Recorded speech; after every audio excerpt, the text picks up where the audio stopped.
Hello, this is Andrew from Great Lakes Numismatics. Today we're going to talk about how to research coins and find the information you need to make an informed decision about your purchases and your collecting. Buy the book first. That is one of the most important things that you'll hear when you're starting coin collecting. Basically, what we're saying is learn about what it is that you're getting into, educate yourself, find out the basics before you start spending money on coins. This will avoid a lot of heartbreak, disappointment, and frustration in the future. If you know what you're looking for, you know the appropriate value, approximate value, you can make informed decisions about what you buy, what you collect, and just avoid a lot of problems. Best book to start with is the Guide to United States Coins. I'm going to concentrate mostly on United States coins, as a lot of my viewers will probably be U.S. coin collectors, and it's also what I tend to collect myself.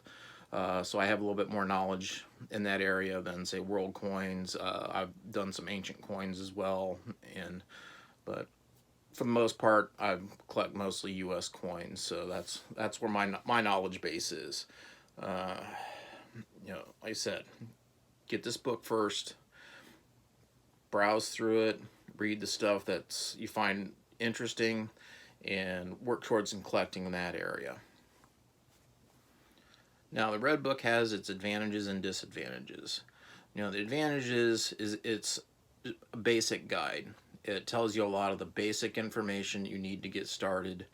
Uh, you have to also remember, though, that a lot of the information, especially the pricing, is outdated as soon as these books hit the shelves. Um, they're available in a lot of different formats. You can get them uh, as an ebook and carry around on your phone with you, so you always have it. If you happen to stop into um, an antique shop or a pawn shop and they have some coins in there, then you want to find out if the prices are reasonable, and you bring it up on your phone, or if you carry around a tablet, some people do still, and that information's at your fingertips. There's also good websites for that too, but we'll get into that a little bit later. We're going to concentrate on books right now.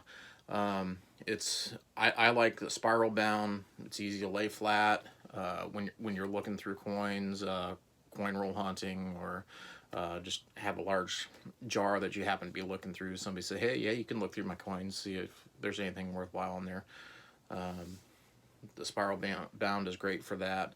Um, I do have a copy on my phone also, that, in case there's something I see that I'm interested in, I may not have the knowledge in my head on that particular coin. So yeah, it's good to have it in multiple formats as well if you're really getting serious into coins. Another book that's out there is the uh, Standard Catalog of World Coins. I believe it's in like 3 volumes now. This cover is basically the standard catalog for collecting world coins. You'll often see world coins identified with a KM number. This book is where those KM numbers come from. It's published by Kraus. Uh, it's rather pricey, but it can save you money if you see a world coin that somebody's asking a lot money for. Again, it's gonna be like the Red Book. The prices are gonna be outdated by the time they come out. But also in the United States, there isn't a huge demand for world coins, so lots of times you can get them at a fairly reasonable price. A lot of coin dealers will sell them in bulk just because the demand isn't that high here, so we can take advantage of that and have quite a large collection of different coins, just by knowing what you can get inexpensively. Uh, another, there's a lot of books that also will focus on a particular series of coins, a particular country's coins. If you're into ancient coins, A lot of the books on ancient coins are rather expensive, especially the ones that have a lot of good information in them. The standard for Roman coins is Roman imperial coins. It's in uh, like 14 volumes, and the lower priced volumes are $100 plus. So the books are expensive in Roman coins, in ancient coins, but lots of times you can get those inexpensively too. There's such a huge variety of ancient coins, and it's also an area where there isn't a lot of demand like there is for U.S. coins. You know, you're going to run into a lot more Morgan dollar collectors than you will collectors of Roman denarii. Um, it's basically supply and demand at that point. And same way with the books. There isn't a high demand for them, so in order to make it worthwhile publishing them, they usually charge a lot more for them. I have also written a book on ancient coins, just the basic guide to collecting ancient coins and getting started. I'll put a link in the description if you would like to check it out. Um, it's under $10, but it's a good intro, and I would appreciate if you're interested purchasing a copy. Um, but find out as much information with the books as possible. You can keep these books, handy with your collection as well. But there's also a lot of other sources out there now, especially with the advent of the internet. Another source I should mention is coin magazines. They're getting a little bit harder to find on the store shelves as they used to be. A lot of that has to do with people getting their information on the internet now. Several of these magazines also have an e-version, so you can get them delivered in your email or logging into their website. A good one that I used to subscribe to was Coin World. There's the American Numismatics Association's magazine, the Numismatist, which is also a well-respected publication. There's a few others out there, but like I said, they're getting harder to find in the stores. So if you're interested in something that's coming on like a monthly basis or a bi-monthly basis, look into subscribing to one of their e-versions, or if you live somewhere where you happen to find them on the shelves, and pick up a copy and flip through it and see if it's for you. The pricing is going to be more up to date than, say, the annual guides, and there's also a variety of articles in there that are going to come out and give you the news of what's going on in the coin world. Now, as in a lot of things, the internet has changed coin collecting quite a bit. Used to be you had to go to a local coin shop to find coins. You had to buy the red book or buy the magazines, and there was information coming out that way. Now there's so much information at our fingertips, either with our phones, our computers, our tablets, that pretty much anything that you're looking for is out there. But you also have to be wary. Just because it's on the internet doesn't mean that it's 100% accurate. Usually, there's websites that you can trust. The coin grading services, the major ones, have their websites, which have a lot of information on them, both about the coin and pricing, usually reflecting the pricing for coins graded by them in Professional Coin Grading Service, or PCGS, is the major one. They have a lot of information available online, as well as if you're looking at buying a coin that's graded by PCGS, you can look it up to make sure that it is the coin that the holder says it is. That's not not to say that it's not a fake holder. That happens, and it's getting more and more common. But it's a good way to start double checking, especially if you're looking at purchasing a more high dollar coin. NGC, Numismatic Guaranteed Corporation, they also have similar information available on their websites for the NGC coins. Uh, and another great resource when you're learning. There's some other websites out there also that are very helpful. A lot of them will specialize in particular type of coin, a particular series. There's some really good websites out there for copper coins, the large cents through the modern cents. There's pretty much for any particular type of coin out there, you'll find a website that specializes in it. And these sites are great for finding varieties. When you get a little bit more involved in a particular type of coin, you'll be start developing interest in varieties, and these are the places to find them. Also for error coins, which we'll get into more detail on error coins in another video. It's a rather large topic, but a lot of people will confuse errors with varieties with post-mint damage, and some of these websites will really help you understand the difference between those three things, and having that knowledge will save you also spending money on something that you might think is worth more than what it is. That's also an area that a lot of non-reputable sellers will try to take advantage of unknowledgeable, especially beginner collectors, by trying to make something sound like it's more rare and valuable than what it really is. And in actuality, it's either something that's rather common or is just post-mint damage, and basically making it worth face value at that point. Another great resource that's on the internet are the online auctions. There's several of them that are very reputable. I can't name them all, but to name a couple, Heritage is one of the big ones. One that I like to visit a lot is greatcollections.com. And there's a few others, and as well as eBay.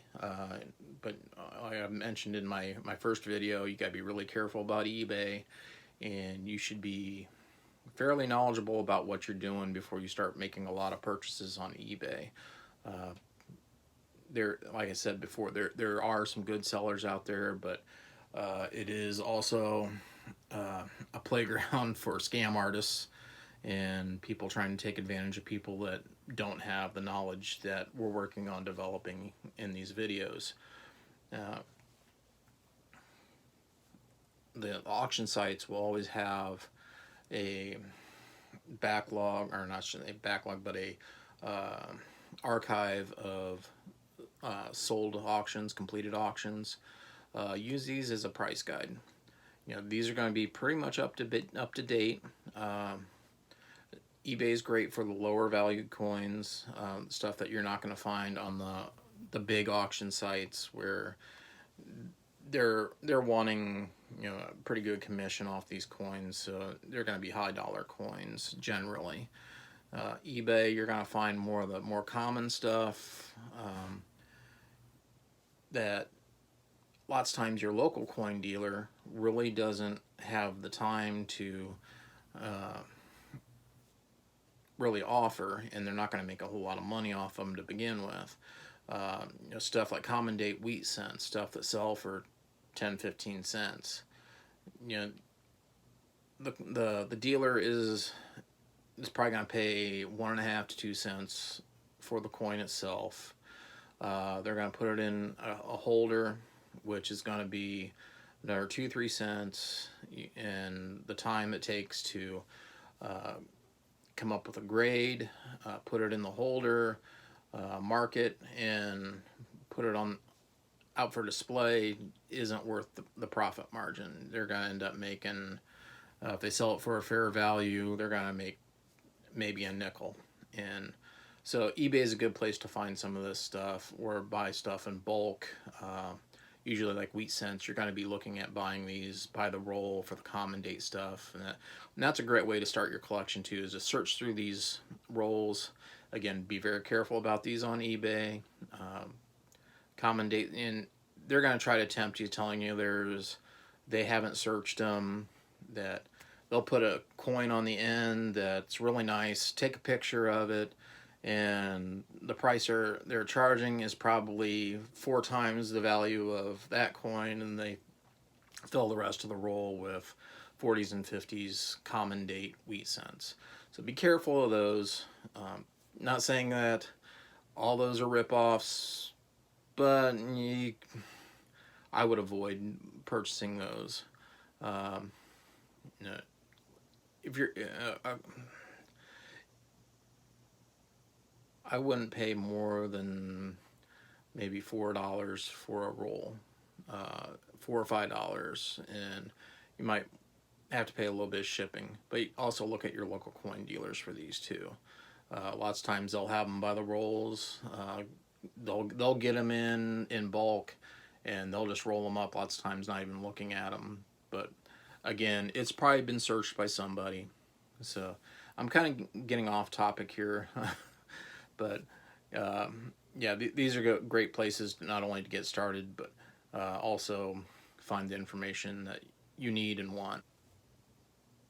And of course, another great place to get information about coins is what you're doing right now. Watch YouTube videos.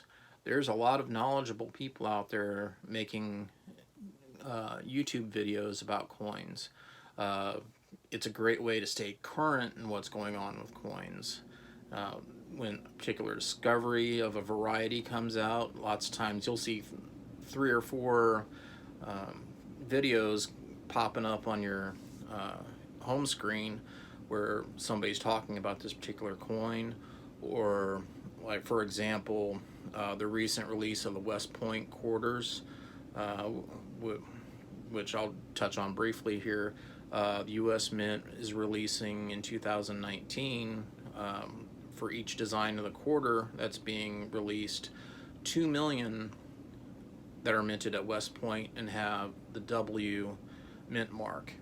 Now, the W mint mark has mostly been on bullion coins, on commemoratives, and generally a coin that you're not going to find in general circulation. They did this to spark interest in coin collecting, and in my opinion it was a great idea.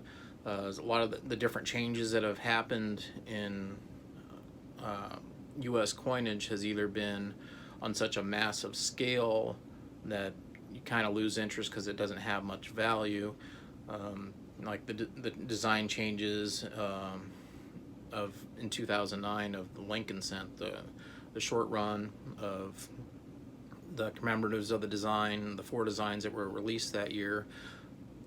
They were made in such large quantities that they'll never really be worth a whole lot, especially because there's a lot of people saving them. Though you might get a little bit more for them if you ever sell them, but chances are not much, if anything. And same thing with the new shield back that was released in 2010 of the Lincoln cent. They're made in such huge, especially Lincoln cents are made in such huge numbers by the billions that, you know, unless you find a variety, it's not going to really go up in value, or find one that's in super perfect condition.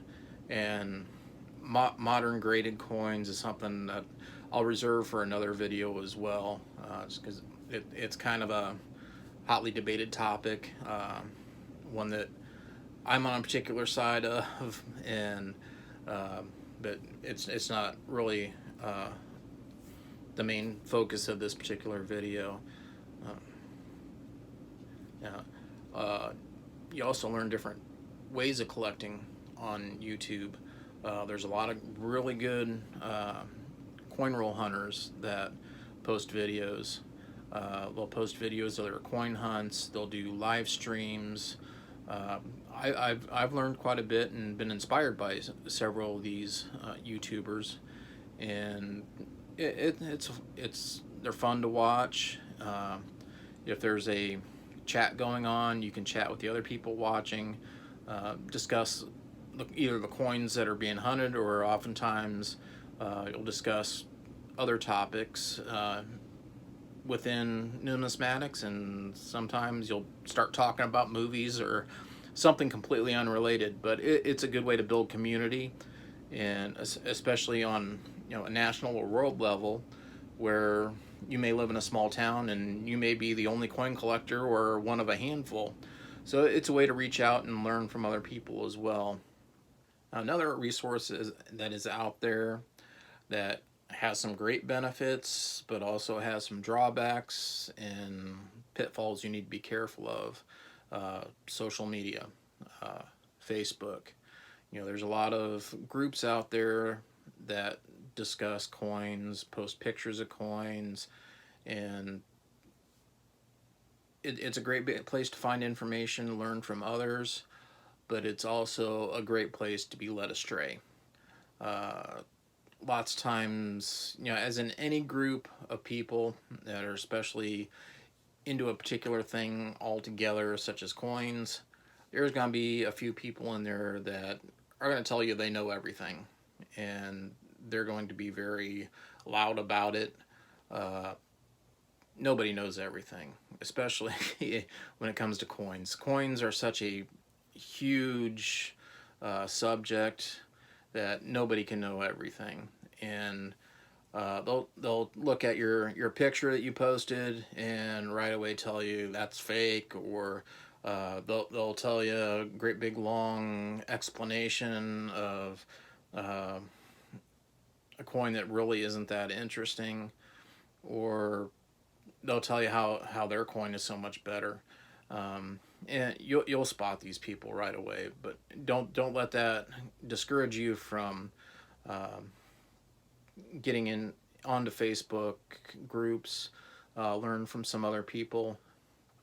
The particular group that I belong to, something that is kind of a pet peeve of mine is a lot of people will tell you, "Oh, it's fine to clean your coins. Uh, it makes them look nicer and they're yours. So what's the difference?"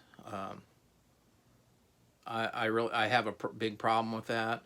Uh, a serious coin collector does not want cleaned coins, especially when it comes to American coins, U.S. coins.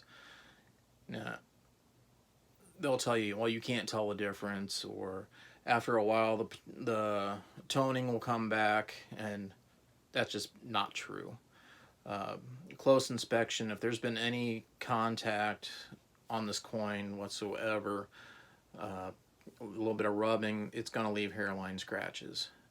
And once that happens, it's not going to have the same luster as before. And you send these off to one of the third-party grading companies, 99% of the time they're going to catch it, and it's going to be marked clean, and it's really going to hurt the value of the coin. So that being said, do not clean your coins.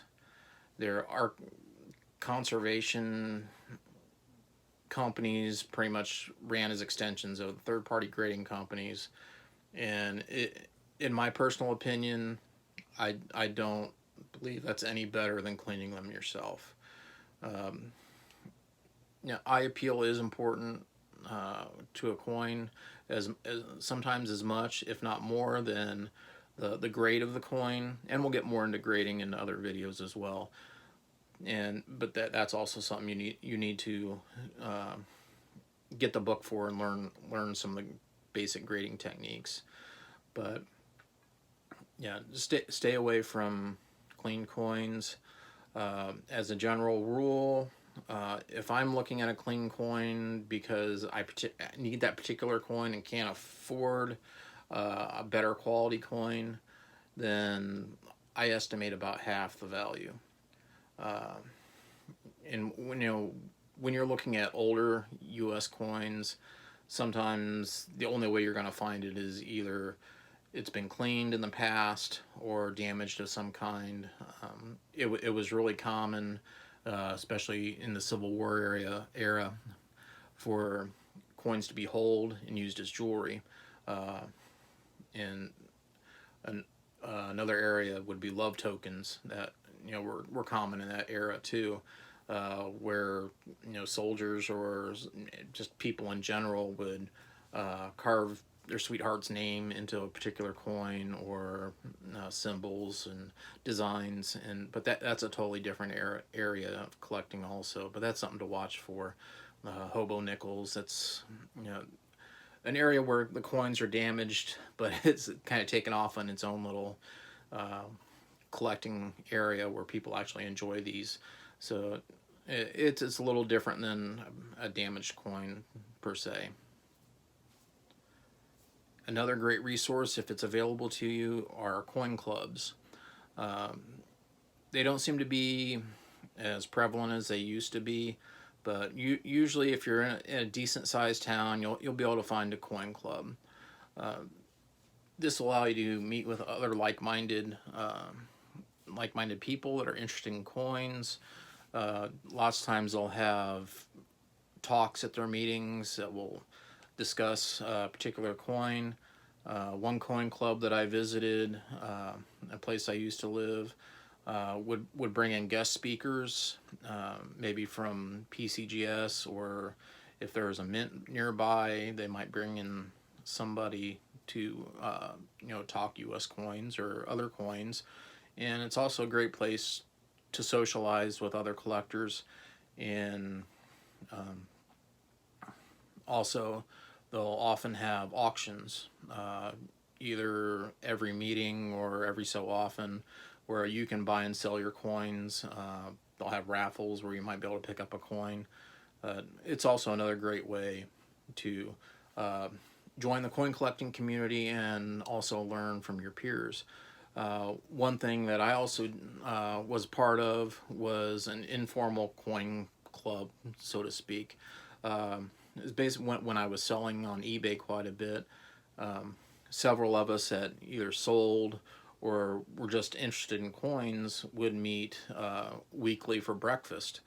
And there were several of us there that were looking for coins at the wholesale level so we could sell them, and we'd also often trade in our stock to help maintain what we specialized in.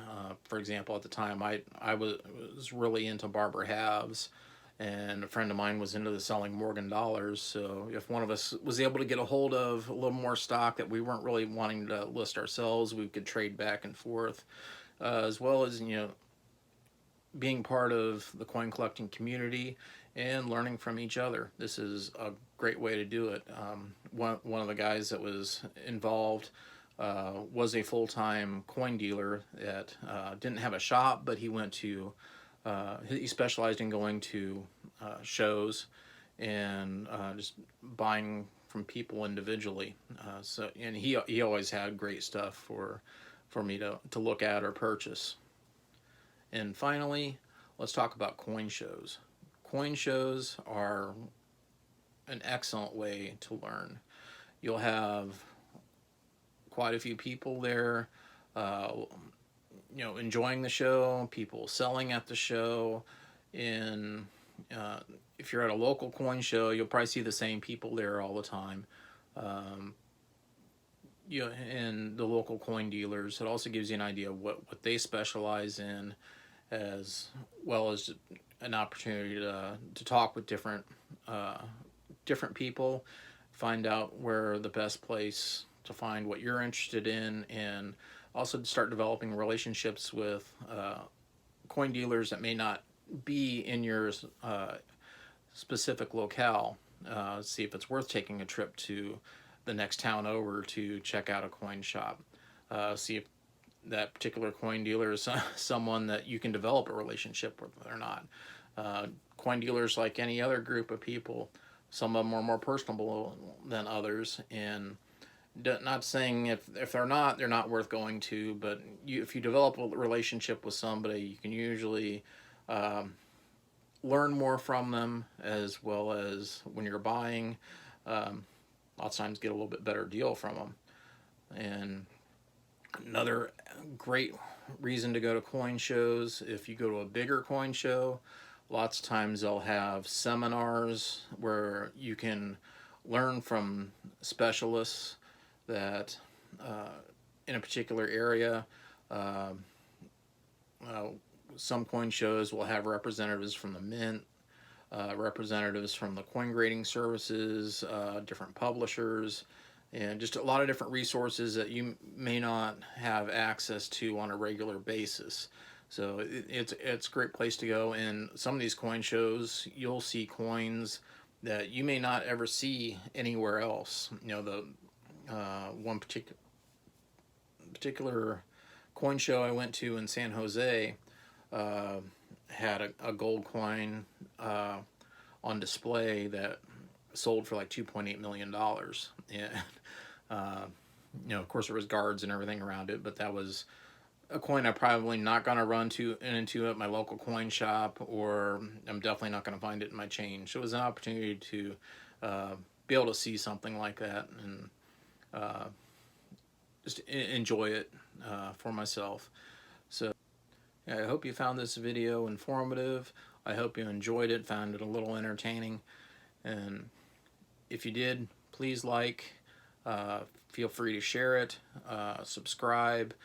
These things really help grow the channel and help me develop into being more of a channel that everybody can enjoy. If you have some comments of things that you would like to see in future videos, definitely please leave the comments below, and we'll see you in the next video.